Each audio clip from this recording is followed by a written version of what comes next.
اسلام کو اپنے مطابق بڑھانا چاہتے ہیں، اسلام کے مطابق خود نہیں بننا۔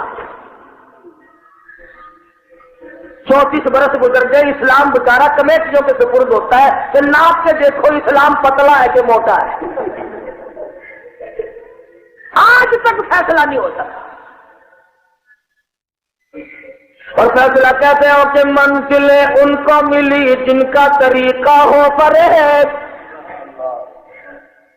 منزلیں ان کو ملی جن کا طریقہ ہو پرہیز، ہم نے تو جرم صداقت کی سزا پائی ہے۔ اس ملک میں جتنا بڑا فراڈ کرو، جتنی زیادہ بے ایمانی کرو، اتنی کامیاب۔ پہلے لوگ کہتے تھے نا حرام کھاتا ہے چلتا ہے، اب خدا کی قسم پلتا ہے۔ پہلے حرام تباہ کر دیتا تھا، اب حرام کو بھی کچھ پر لگ گئے۔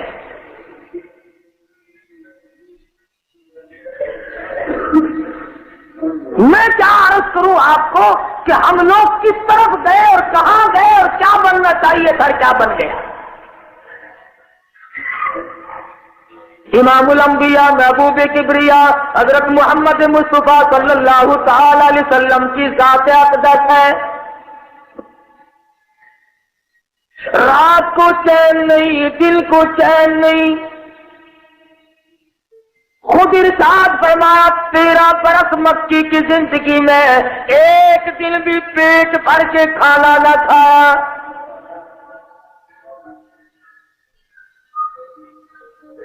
5 دن کے مسلسل فاقے آئے،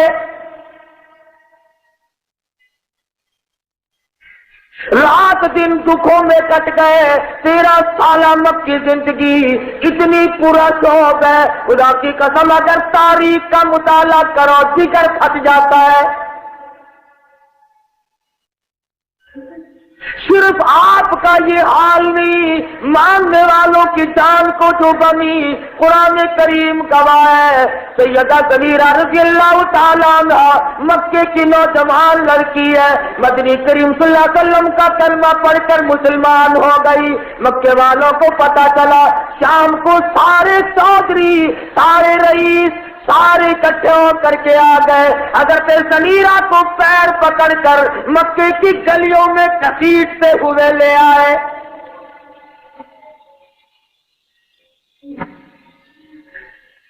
بیچ میں کھڑا کر کے پوچھنے لگے، بتا لڑکی کلمہ کس کا پڑھتی ہے؟ انکار کر دے تیری جان چھوڑ دیں گے، تیری جان بچ جائے گی۔ حضرت سمیرہ کہتی ہے اگر میں زبان کی نوک سے کلمہ پڑھتی کبھی سے چھوڑ دیتی، میرے خون کے قطرے قطرے میں بسا ہوا ہے، میری ہڈیوں کی ریمیس میں بس چکا ہے۔ خدا کی قسم تم تو مکے والے ہو، ساری دنیا کو اکٹھا کر کے لے آؤ اور سمیرہ سے کلمہ چھڑا کے دیکھو۔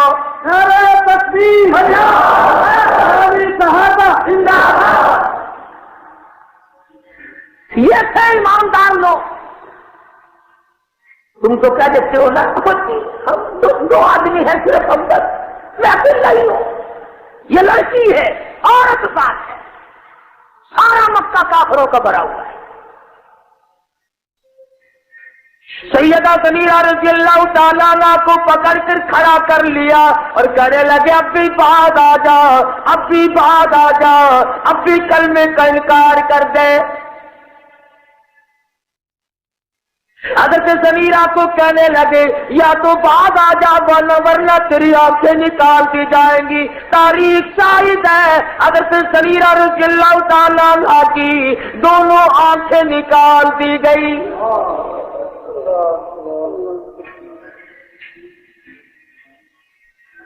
حضرت سمیرہ رضی اللہ تعالیٰ عنہ فرماتی ہے اور مکے والوں مجھے کوئی پرواہ نہیں، تم میری آنکھیں نکال دو گے، میرا ایمان ہے، میرا یقین ہے، جو ذات ماں کے پیٹ میں آنکھیں لگا سکتی ہے وہ اس میدان میں بھی لگانے پہ قادر ہے۔ اللہ خالق کل شیء وَهُوَ عَلَىٰ بكل شيء وكيل.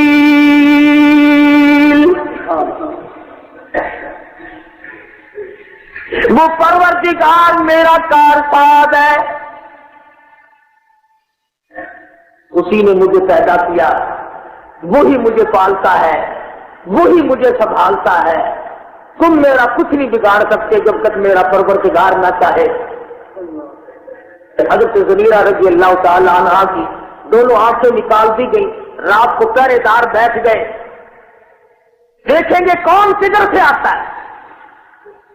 پچھلی رات ہوئی، حضرت زنیرہ رضی اللہ تعالیٰ عنہ کو اللہ پاک نے آنکھیں لگا دی، فرمانے لگی اور لوگوں کہتی اللہ اکبر.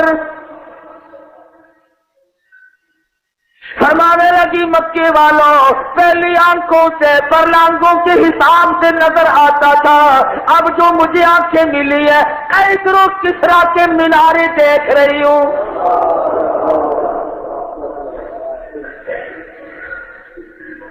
کس نے مار نہ کھائی. آج دنیا اپنا راہ تلاش کرتی ہے سکون کا، آرام کا، کہ ہمیں تکلیف کچھ نہ پہنچے. اکابر کی زندگی تو اٹھاؤ کہ انہیں کس قدر پریشانیاں ہوئی. حضرت مولانا محمد قاسم صاحب نالوتوی سب قید رحمت اللہ علیہ، کچھ لڑکوں نے مذاق کیا حضرت سے. اللہ والوں سے مذاق بھی نہ کیا کرو. ایک لڑکے سے کہا کہ تو میت بن کے پڑ جا، لیٹ جا، ہم حضرت کو بلا کے لاتے ہیں. جب وہ جنازہ پڑھانے کے لیے اللہ اکبر کہیں گے تو کفن سمیت کھڑا ہو کے کہیے اللہ اکبر، مذاق کریں گے. حضرت کو کہنے لگے حضرت ایک آدمی فوت ہو گیا ہے، وصیت کر کے گیا کہ میرا جنازہ نانوتوی سے پڑھوانا رحمت اللہ علیہ. حضرت تشریف لے گئے. وہاں جا کر کے جب نظر ڈالی تو زندہ اور مردے میں تو فرق ہوتا ہے، تو حرکت ہوئی ہوگی، حضرت سمجھ گئے زندہ ہے. صفیں بن گئی، لڑکوں ہی کی صفیں تھی. فرمایا وارث کون ہے؟ ایک نے کہا میں ہوں. فرمایا دل سے کہتے ہو جنازہ پڑھا دوں؟ وہ کہنے لگا ہاں حضرت پڑھا دو. فرمایا دل سے کہتے ہو جنازہ پڑھا دوں؟ 3 مرتبہ پوچھا، پھر نیت باندھ لی اللہ اکبر. اب وہ سارے لڑکے دیکھ رہے ہیں کہ یہ اٹھتا کیوں نہیں، اشارے کر رہے ہیں. جب تک دوسری تکبیر ہو گئی اللہ اکبر، پھر تو بول اٹھے اور اٹھ صحیح، پھر تیسری ہو گئی، پھر چوتھی تکبیر ہو گئی، سلام پھر گیا. حضرت نے جوتے پہنتے ہوئے فرمایا اب تو قیامت ہی میں اٹھے گا.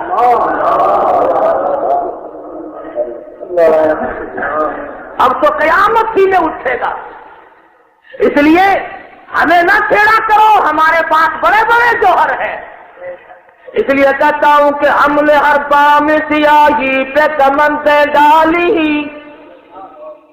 ہم نے ہر بام سیاہی پہ کمندیں ڈالی، ہم سے ہر شب کے اندھیروں نے پناہ مانگی ہے.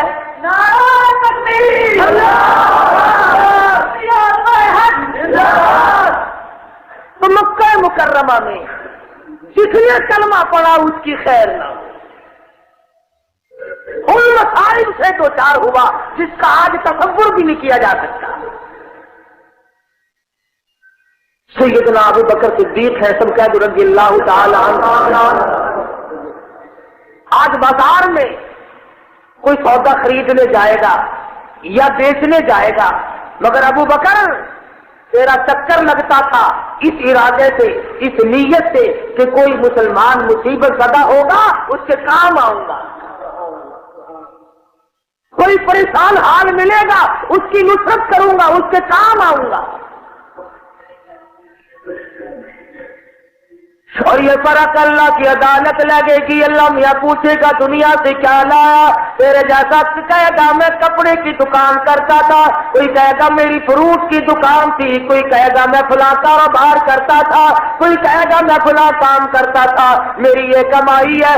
آئے گی ابو بکر کی باری، اللہ میاں پوچھے گا ابو بکر دنیا سے کیا لایا؟ تو بلال حبشی، حضرت نادیہ، حضرت ابو فقیہ اور تمام سے تمام یہ بے شمار صحابہ کرام کا ہاتھ پکڑ کر اللہ کی عدالت میں کھڑا کر دیں گے، عرض کریں گے الہ العالمین صدیق کی کمائی تیرے سامنے موجود ہے۔ سارا پیسہ ٹکا خرچ کر دیا۔ صدیق تو اتنا قربان تھا۔ تم بھی مولویوں سے محبت کرتے ہوگے، پیروں سے محبت کرتے ہوگے، اللہ والوں سے پیار کرو گے، مگر دو چیزیں ان کو کبھی نہیں دو گے، دعوت کھلاؤ گے، دعا کراؤ گے، بھوک لگواؤ گے، تعویذ بنواؤ گے، ختم گھر میں برکت کے لیے رکھواؤ گے، مگر دو چیزیں نہیں دیتے لوگ، ایک بیٹی اور ایک ووٹ، یہ دو چیزیں نہیں دیتے۔ ابو بکر نے اس وقت میں کمال کر دیا، حضرت محمد الرسول اللہ صلی اللہ علیہ وسلم کی عمر مبارک 53 سال کی ہے، ارے عمر ختم ہو گئی، 2 بیویاں موجود ہیں، 4 بیٹیاں موجود ہیں، 2 شادی شدہ بیٹی، 2 کنواری بیٹی۔ ابو بکر نے اس وقت میں 6 سال کی لخت جگر حضور کی جھولی میں ڈال دی۔ الہ الا اللہ توحید-سنت.com الا اللہ لا الہ الا ثابت کر دیا کہ میں اور میرا مال اور میری آن اور آج ساری قربان ہے،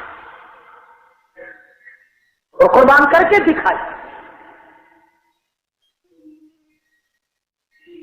مکے میں جب تنگ سے تنگ ہو گئے، کافر بھی تنگ تھے، مسلمان بھی تنگ تھے، کافر حضور کی تحریک سے تنگ تھے، اکٹھے ہوئے، مشورہ کیا، دارالندوہ میں سارے اکٹھے ہوئے، کہنے لگے بھائی اس نبوت کے مشن کو کیسے مٹائے، غور کرو۔ ایک کہنے لگاؤ میاں اپنے شہر سے نکال دو، دیش نکالنا دے تو نکالو یہاں سے۔ سمجھدار لیڈر کہنے لگا، سمجھ رہے میری بات آپ سب لوگ؟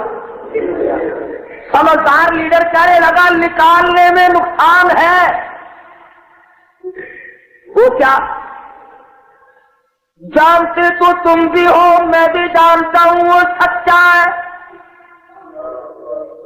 حق پہ ہے، ہم تو ضد کی وجہ سے اڑے ہوئے ہیں، اگر یہ ہمارے شہر سے باہر کسی اور قوم کے پاس چلا گیا، وہ اس کے پاؤں دھو دھو کر کے پیئیں گے، پھر ان کی تلواریں ہوں گی، تمہارے گلے ہوں گے، نکالنے میں فائدہ نہیں۔ پھر ایک کہنے لگا قید کر دو پکڑ کے۔ سمجھدار لیڈر کہنے لگا تم نے 2.5 برس قید کر کے دیکھ لیا، تم نے دودھ پیا، مکھن کھائے مدنی کریم صلی اللہ علیہ وسلم کو، اور آپ کے ساتھیوں کو 8 دن تک درختوں کے پتے بھی نہ ملے۔ کہا تم نے قید کر کے بھی دیکھ لیا، اور الٹا معاملہ بڑا ہے، گھٹا نہیں۔ وَإِذْ يَمْكُرُ بِكَ الَّذِينَ كَفَرُوا لِيُثْبِتُوكَ أَوْ يُخْرِجُوكَ أَوْ يُقْتِلُوكَ وَاللَّهُ خَيْرُ الْمَاكِرِينَ۔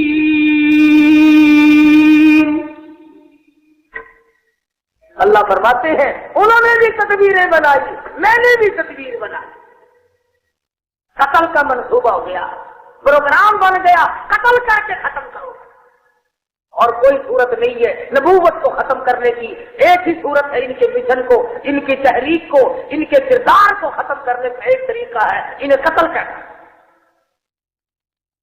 قتل کیسے کرو؟ اگر رات کے وقت حجرے مبارک کو گھیرے میں لے لو۔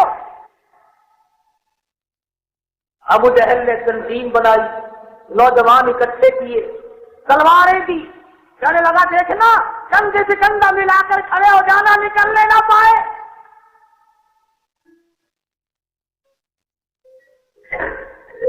مکے کے نوجوان تلواریں لے کر کے چاروں طرف کھڑے ہو گئے کندھے سے کندھا ملا کر. اللہ پاک کی طرف سے حکم آیا میرے محبوب مکہ چھوڑ دو, ہجرت کر. سمجھنا الہ العالمین کل حکم کیوں نہیں دیا, پرسوں حکم کیوں نہیں دیا, آج میں کیسے نکلوں, یہ تو چاروں طرف کھڑے ہیں. فرمایا میرے محبوب اگر میں کل لے جاتا, پرسوں نکال لے جاتا, یہ کافر لوگ بیٹھ کے بکواس کرتے, ہمیں پتہ نہ چلا, ورنہ یوں کر دیتے, ان کی باتیں بنتی رہتی. اور میرے محبوب آج ہی تو مزہ آئے گا, یہ چاروں طرف کھڑے ہو اور میں آپ کو بچا کر نہ لے جاؤں تو میری خدائی کیا ہوئی. یوں کر دیتے, ان کی باتیں بنتی رہتی. اور میرے محبوب آج ہی تو مزہ آئے گا, یہ چاروں طرف کھڑے ہو اور میں آپ کو بچا کر نہ لے جاؤں تو میری خدائی کیا ہوئی.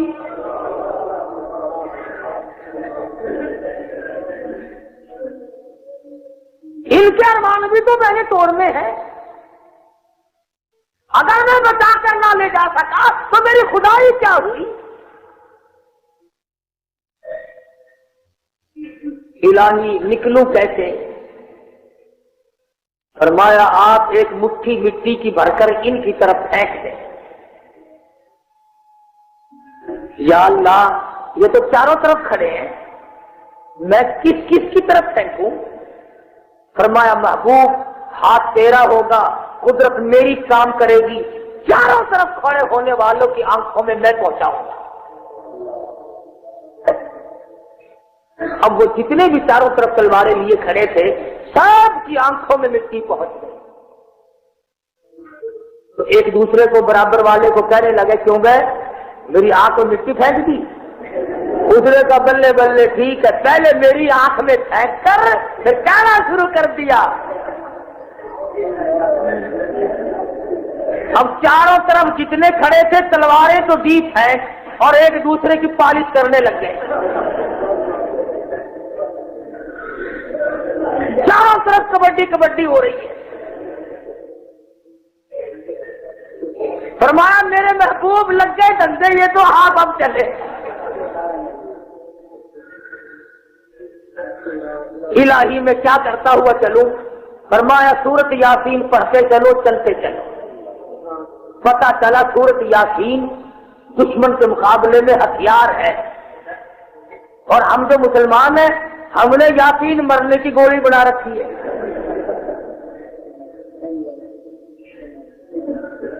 جب کوئی بوڑھا جب کوئی بڑھیا مرے 2-3 دن خر گلے میں ہونا. لگکاری جی کئی مرتبہ یاسین پڑھ چکے ہیں مگر بات کوئی بڑی نہیں ہوئی.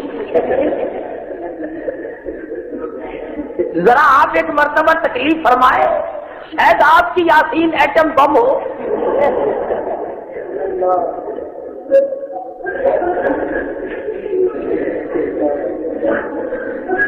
یقین مانو عورتوں کا مردوں کا عقیدہ سورت یاسین کے بارے میں یہ ہے کہ جلدی مر جاتا ہے آدمی,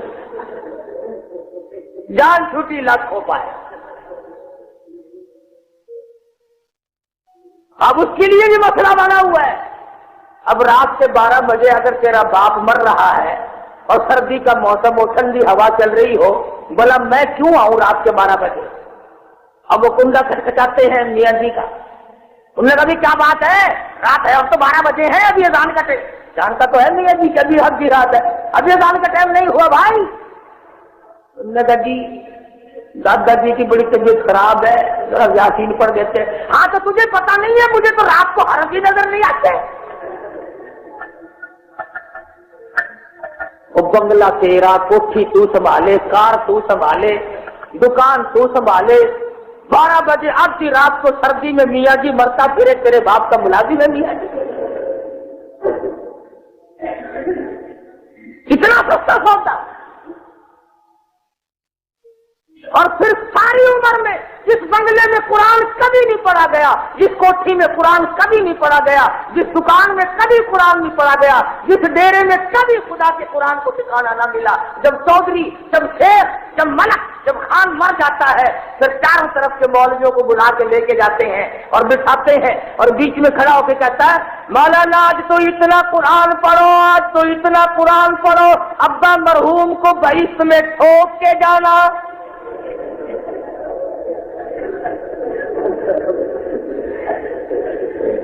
اب داخلہ تو ملے گا نہیں، ٹھوکنا ہی پڑے گا۔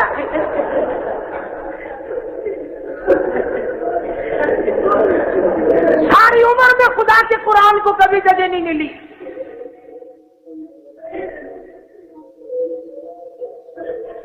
پھر آگے پڑھنے والے بھی ہم، مطلب کہ دنیا ہے ساری۔ ہمارے یہاں ملتان میں آپ لوگ رات دن آتے جاتے ہیں، چوک بازار مشہور بازار ہے ملتان کا پرانا۔ ایک دن میں گزر رہا تھا، ایک آدمی دوڑ کے السلام علیکم، مجھے وعلیکم السلام۔ میرے کان کے قریب منہ کر کے کہنے لگا جمعے میں سب کے لیے دعا کرتا ہے تو میرے لیے بھی دعا کر دے، بالکل ٹھنڈا کاروبار ہے۔ مولویوں کی تو عادت ہے کہ فوراً کہہ دے گا اللہ برکت دے، اور میں نے یوں ہی پوچھ لیا، میں نے کہا تیرا کاروبار کیا ہے؟ کہنے لگا کفن بیچتا ہوں۔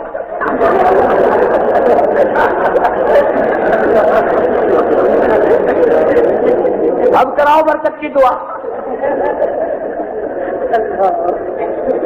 اب میں نے کہا کوئی دھندا بدل لے، تیرا لوگوں کا بیڑا غرق ہو تو تیرا کاروبار چلے بھائی۔ خدا کی قسم، ایک دوست کے جنازے کے ساتھ ابھی پچھلے دنوں قبرستان چلا گیا۔ تو ملتان کے لوگ جانتے تو سب ہیں، وہ جو قبر کھودنے والے وہی ہوتے ہیں نا، دوڑ کے آئے، السلام علیکم، وعلیکم السلام۔ میں کیا حال ہے بھائی؟ لگا حال کیا ہے؟ 5ویں دن یہاں پہ ایک مردہ لے کے آئے، کتنا بنتا؟ 5ویں دن آپ ایک مردہ لے کے آئے، کم سے کم دوسرے تیسرے دن تو ایک آ جایا کرے۔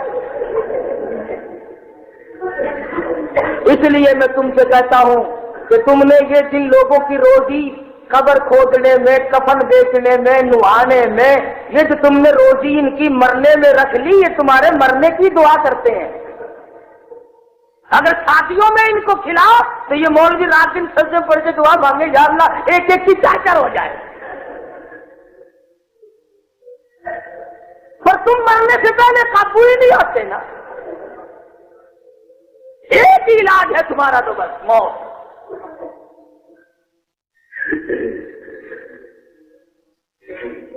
تو وہ سارے کے سارے جب دھندا لگ گئے، فرمایا میرے محبوب اس وقت ہجرت کرو، مکہ چھوڑ دو۔ توجہ کرنا، عرض کیا الہ العالمین، مکے والے مجھے امین مانتے تھے، لوگوں کے امان سے میرے پاس پڑی ہے۔ ہائے اگر میں یوں ہی چھوڑ کے چلا جاؤں، کل نبوت پہ داغ آئے گا، نبی ہو کر امانت واپس نہ کی۔ الہ الا اللہ توحید-sunnah.com الا اللہ لا الہ الا فرمایا میرے محبوب مکے والوں کی سونے کی امانت، چاندی کی امانت، کپڑے کی امانت، کھجوروں کی امانت، یہ تمام کے تمام علی کے حوالے کر دو رضی اللہ تعالی۔ اور میرے محبوب مکے والوں کی امانت اور تیرے خدا تیرے حوالے، اور میرے نبی تو میری امانت ہے، اور ابو بکر تیرے حوالے۔ عظمت اصحاب رسول، صداقت صدیق،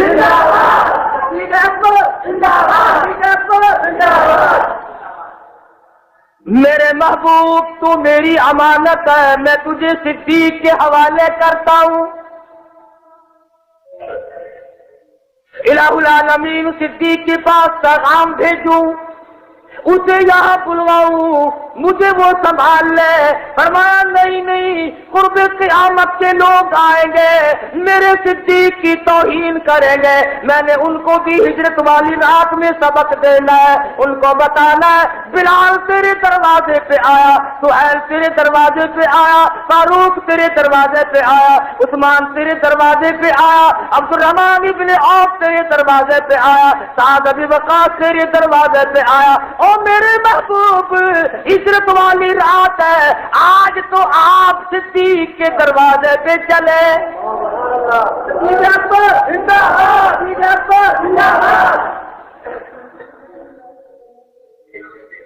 تمہارے یہاں چنوٹ میں اگر کسی گھر میں ڈی سی شادی کے لیے آ جائے تو کئیوں کے منہ میں پانی آئے گا, بلے بلے بلے ڈی سی آیا شادی کے لیے, ان کی آواز. اگر گورنر آ جائے تو چوڑے ہی ہو جاؤ گے. میرا فلانا تو رنگا گیا بھائی, کمشنر صاحب شادی کے لیے آ گئے, گورنر آ گئے, صدر آ گئے. اور چنوٹ کے مسلمانوں, اس گھر کے بارے میں کیا کہو گے جس گھر پہ دلہا بن کر امام الانبیاء تشریف لائے؟ صدیق کا وہ گھر ہے جس گھر میں حضور دلہا بن کر تشریف لائے. یاد رکھو, صدیق کو کچھ نہ کہو, صدیق کا دلہا ناراض ہو جائے گا.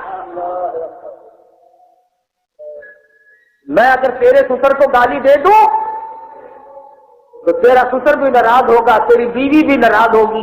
کہ ایسا نہ ہو کہ تو صدیق کو گالی دے, ادھر حضور بھی, ادھر حجرے کی مالکہ, ایسا صدیقہ بھی ناراض نہ ہو جائے. حضرت تشریف لائے, صدیق اکبر نے دروازہ کھولا. مجھے بلایا ہوتا, فرمایا میں خود تھوڑی آیا ہوں, اللہ نے بھیجا ہے. پھر سواری کا انتظام کرو, ہجرت کا حکم مل چکا ہے. میں نے کبھی سے انتظام کر رکھا ہے. کوئی گھوڑا خچر اونٹ نظر تو آتا نہیں. واہ کیا نظارے ہوں گے. صدیق اکبر نے اپنی کمر پہ ہاتھ رکھتے ہوئے فرمایا, یا رسول اللہ, جب تک ابو بکر زندہ ہے میں آپ کی سواری ہوں, آپ میرے ساتھ سوار ہے.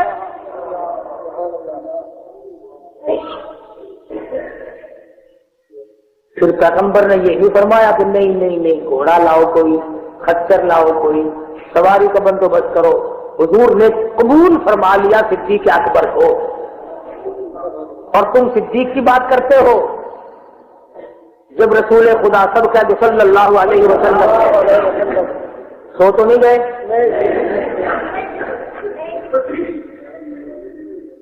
رخصت ہونے لگے. صدیق اکبر کی چھوٹی سی بچی ہے جس کا نام ہے حضرت اسما رضی اللہ تعالیٰ عنہ. سارے زور سے کہو رضی اللہ تعالیٰ. تو بالکل ہی خرچ نہیں ہونے دیتے, سارے ڈیپو کا آٹا کھاتے ہو کیا؟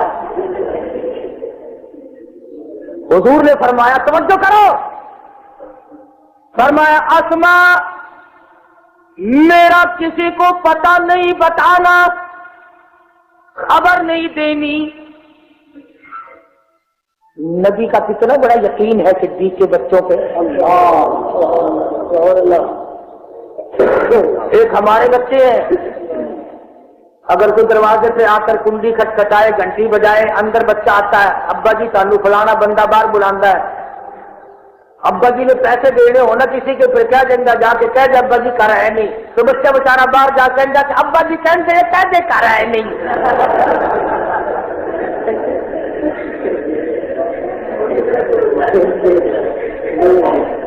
ایک ابو بکر کے بچے ہیں رضی اللہ تعالی,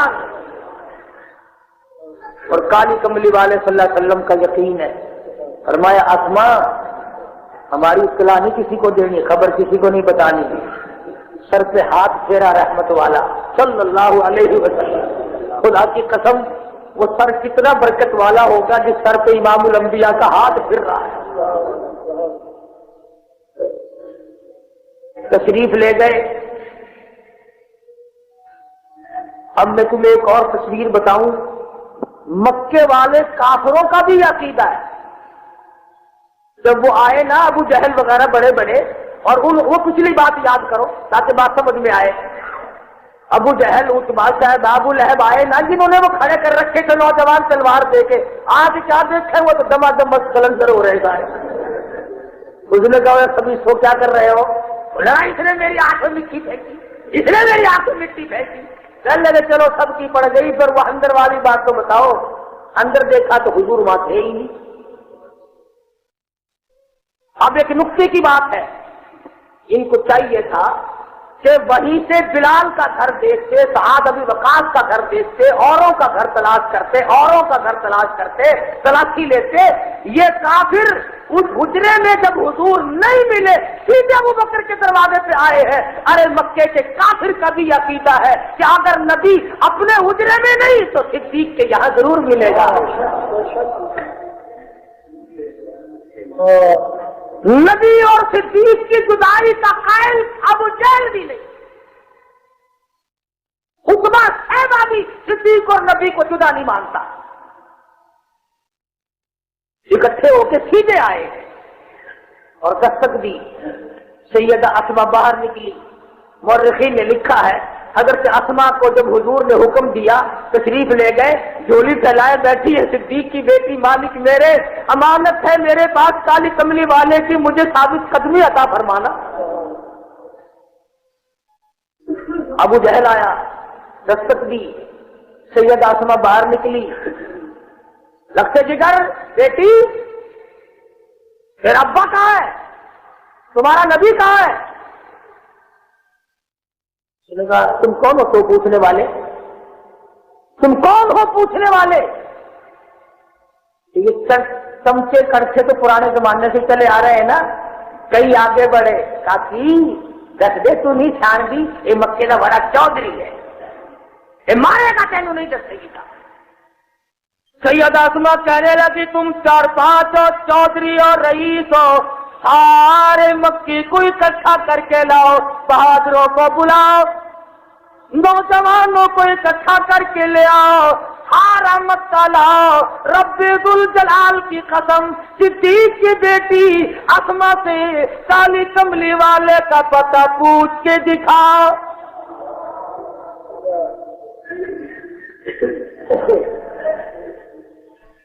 تم نے پوچھ سکتے،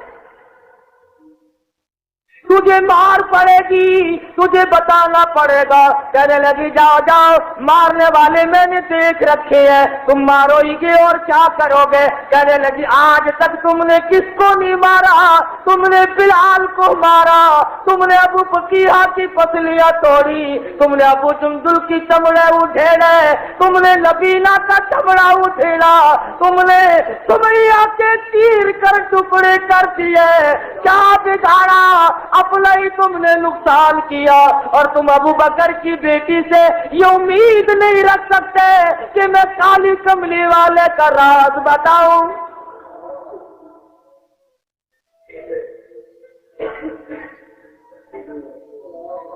اور صرف یہ بات گفتگو میں ختم نہیں ہو گئی، کہنے لگی بات کیا ہے؟ مار پڑے گی تو کوئی بات نہیں، الفت میں برابر ہے وفا ہو یا کہ جفا ہو، الفت میں برابر ہے وفا ہو یا کہ جفا ہو، ہر چیز میں لذت ہے کر دل میں مزہ ہو، اور مارنے والوں تم مار دیکھو، ابو جہل نے ابو بکر کی بیٹی کے سر کے بال پکڑے، گھما کر پتھر میں سے مارا۔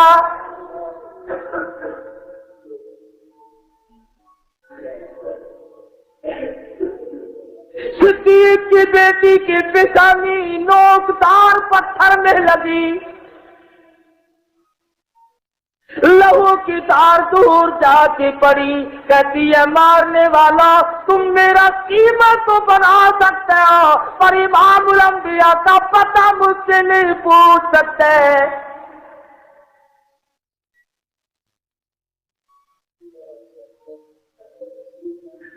اور خدا کی قسم یہ گھر کتنا برکت والا ہے، ابھی وہ مار کے گئے ہیں، اماں کو کہنے لگی کھانا تیار کرو رات نہ گزر جائے، ان سلاخ پہاڑوں پہ سے گزر کر میں اپنے محبوب کو کھانا دے کے آؤں گی۔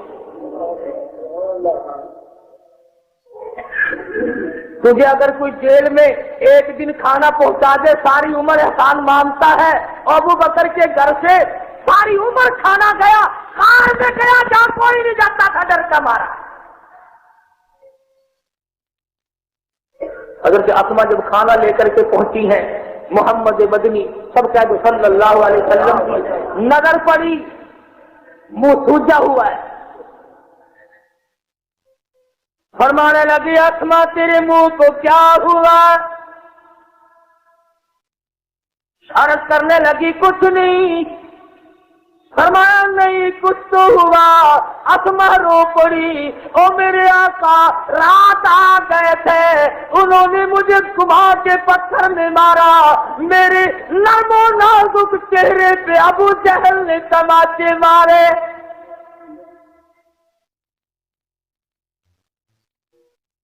مدنی کریم صلی اللہ علیہ وسلم نے رحمت والی چولی پھیلا دی، الہ العالمین ابو بکر کے گھرانے پہ کرم کر دے، میری وجہ سے چھوٹی چھوٹی بچیوں نے بیمار کھائی۔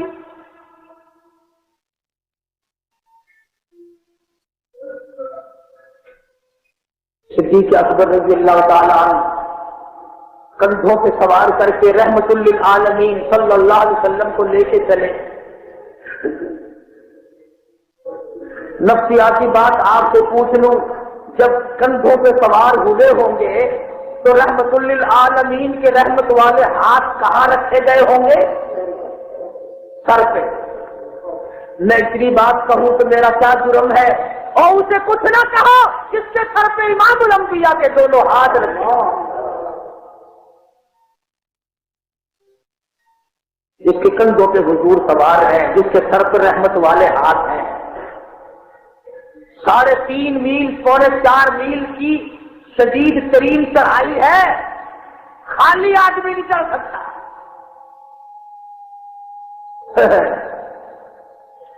اللہ پاک نے جب مجھے بلایا، غار ثور پہ جانے کا بڑا شوق تھا۔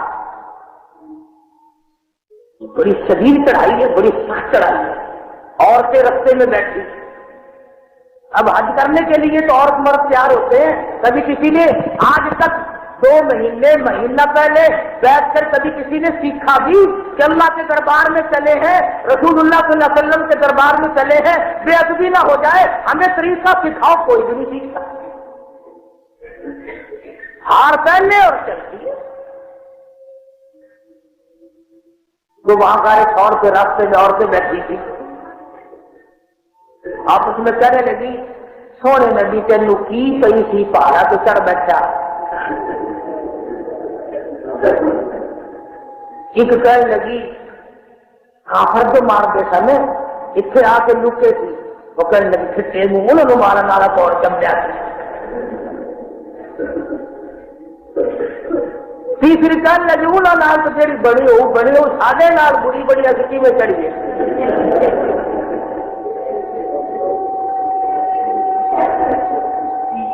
تو ابو بکر صدیق رضی اللہ تعالی عنہ غار تک لے گئے،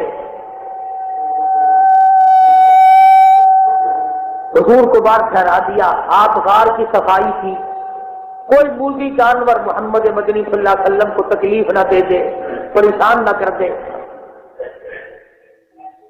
اندر جا کے ہاتھ لگا کر میں دیکھ کے آیا ہوں 14 سوراخ ہیں،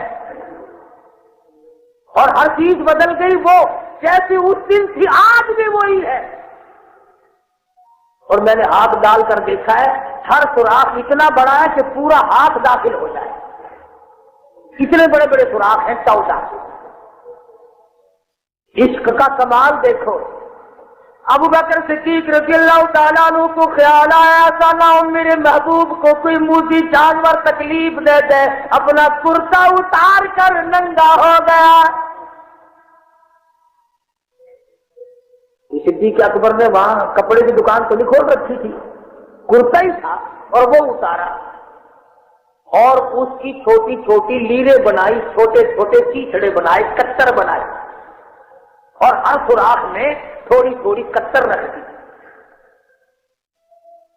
اگر ٹھوک کے بچے 2 ہی سوراخوں میں آ جاتا کرتا، یہ تو بہت بڑا تھا کرتا، تو کتنا بڑا ہوگا، وہ 14 سوراخ ہے، ایک کے لیے وہ کتر بھی نہ بچی۔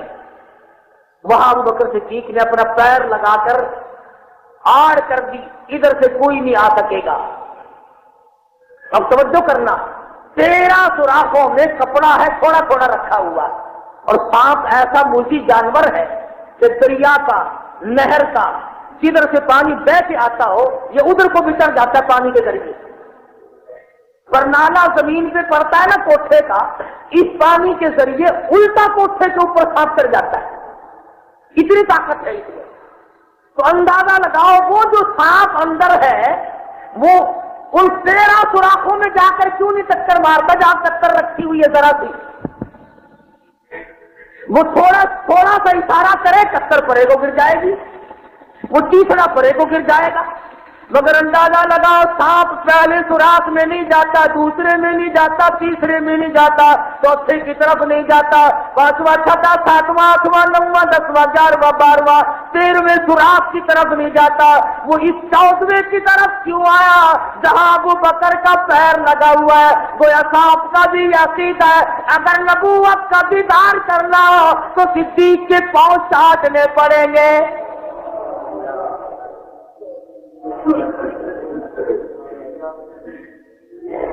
ان 13 سوراخوں میں سے کیوں نہیں گیا؟ ادھر کو کیوں آیا وہ؟ پھر سانپ نے اپنے منہ میں زہر خود نہیں پیدا کیا، یہ پروردگار عالم نے پیدا کیا، زہر تو چڑھنا ہی تھا۔ صدیق کے بدن میں زہر پھیلا، تکلیف ہوئی، مگر قربان جاؤں محبوب کو تکلیف نہ دی، سوئے ہوئے ہیں، آرام فرما رہے ہیں، حرکت نہ کی۔ صدیق اکبر نے حرکت نہ کی، تکلیف میں آنکھوں سے آنسو جاری ہو گئے۔ آج تیرا بچہ ماں کی گود میں روے گا، ماں کے دامن پہ آنسو پڑیں گے، بہن کی گود میں روے گا، بہن کے دوپٹے پہ آنسو پڑیں گے، خالہ کی گود میں روے گا، خالہ کے دامن پہ آنسو پڑیں گے، نانی کی گود میں روے گا، نانی کے دوپٹے پہ آنسو پڑیں گے۔ خدا کی قسم صدیق اکبر روئے، آنسو رخ مصطفیٰ پہ پڑے۔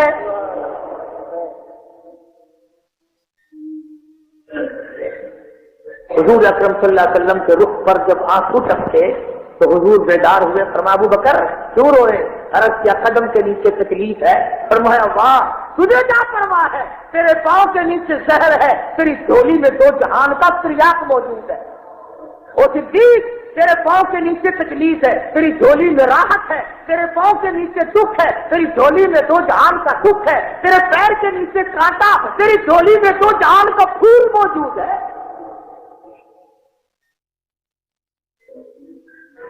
لا ادھر کر اپنا پیر، ادھر کو کیا، منہ مبارک میں سے لعاب لیا اور اپنے ہاتھوں سے صدیق کے پیر کے نیچے مل دیا، یہ ثابت کر دیا لگا صدیق کو کچھ نہ کہو، سر سے لے کر پیر تک صدیق میرا ہی میرا ہے،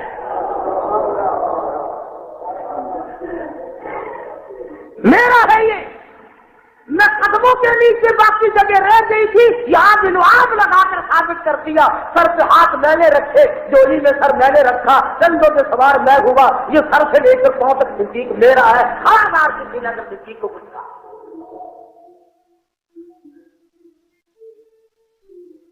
اور فرمایا صدیق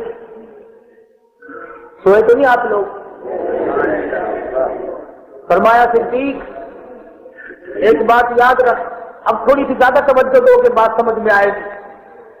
فرمایا مکے والے دشمن تھے میرے، مکے والے دشمن ہیں اس وقت میرے، پکڑنا مجھے چاہتے ہیں، مکے والے دشمن میرے، معاملہ ہے غار کا اور قیام ہے 3 دن کا۔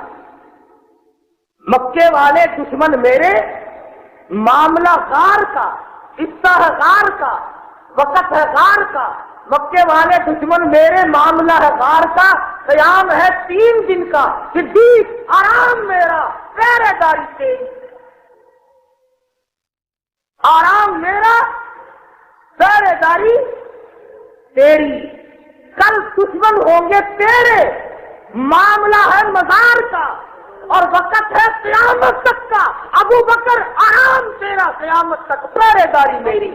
نعرہ تکبیر، نعرہ صدیق اکبر زندہ باد، نعرہ صدیق اکبر زندہ باد۔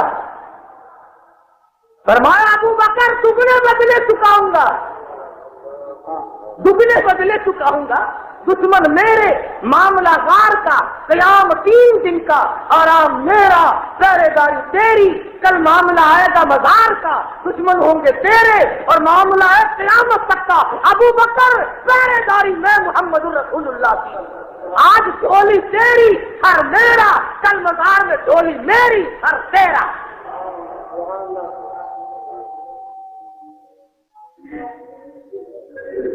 کون مقابلہ کرے ان حضرات کا؟ محمد مصطفیٰ سب کے صلی اللہ علیہ وسلم کی لخت جگر سید عائشہ صدیقہ اور رسول اکرم صلی اللہ علیہ وسلم اپنے گھر کے آنگن میں، بیڑے میں، صحن میں چاندنی رات میں کھڑے ہیں، ستارے جگمگا رہے ہیں۔ حضور نے یوں دیکھا جو پیسہ عرض کرنے لگی، یا رسول اللہ کسی کی اتنی نیکیاں بھی جتنے آسمان کے ستارے؟ فرمایا ہاں، فاروق کی نیکیاں ستاروں سے زیادہ ہے، فاروق کی نیکیاں ستاروں سے زیادہ ہے۔ عرض کیا میرے آقا میرے باپ کا کیا حال ہے؟ فرمایا ایسا ابو فاروق کی ساری عمر ایک طرف، تیرے باپ کی ایک رات ایک طرف۔ وہ اتنی بڑی عظمتوں کا مالک ہے۔ آخری بات عرض کر رہا ہوں، توجہ کرنا۔ سیدہ عائشہ صدیقہ سب کیا رضی اللہ تعالی عنہا روٹیاں پکا رہی ہیں، حضور تشریف لے آئے، فرمایا ایک روٹی میں بھی پکاؤں گا۔ عرض کیا میں خادمہ موجود ہوں، میں نوکرانی ہوں، میں آپ کی خدمت گزار ہوں، میں پکاؤں گی۔ فرمایا نہیں، ایک روٹی میں بھی پکاؤں گا۔ پیڑا بنایا، روٹی بنائی، تندور میں لگا دی۔ سیدہ عائشہ صدیقہ رضی اللہ تعالیٰ عنہ فرماتی ہیں میری پکائی ہوئی روٹیاں کبھی سے پک گئی، میں جھانک جھانک کے تھک گئی۔ اس روٹی کو جس کو حضور نے پکایا بنایا تھا اس کا پانی خشک نہیں ہوتا۔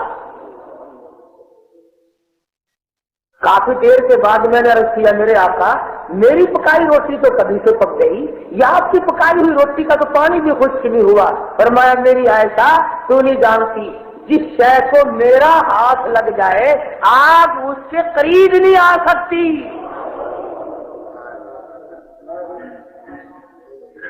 آٹے کو ہاتھ لگ جائے تو قریب نہیں آ سکتی، اور جس صدیق کے سر پہ سوار ہو کے آئے، ڈولی میں آرام فرمایا، اس سے آپ کیسے قریب آ جائے گی؟ اللہ پاک مجھے اور آپ کو عمل کی توفیق عطا فرمائے۔ وآخر دعوانا الحمدللہ رب العالمین۔ گزشتہ جمعے میں امیر المؤمنین خلیفۃ المسلمین قاتل المشرکین والزندیقین سیدنا ابو بکر صدیق رضی اللہ تعالی عنہ کی فضیلت اور مناقب کے سلسلے میں عرض کیا تھا کہ یہ لوگ خداوند کریم کے منتخب شدہ ہیں۔ کوئی صحابی خود نہیں بنا، کوئی نبی خود نہیں بنتا، کوئی صحابی خود نہیں بنا۔ اللہ فرماتے ہیں اپنے پیغمبر کے لیے میں نے ایک ایک دانہ چن چن کر دیا۔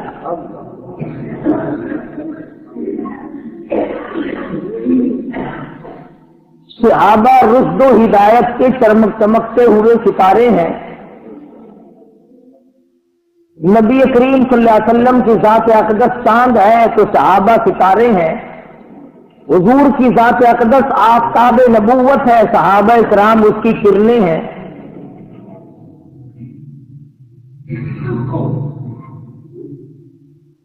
نبی کی نبوت اس وقت تک مکمل نہیں ہوتی جب تک کہ صحابہ کرام کو درمیان میں نہ لایا جائے۔ نبوت کے عینی گواہ، چشمدید گواہ، موقع کے گواہ صحابہ کرام کے سوا کون ہے جنہوں نے اپنی آنکھوں سے جبریل کو آتے جاتے دیکھا؟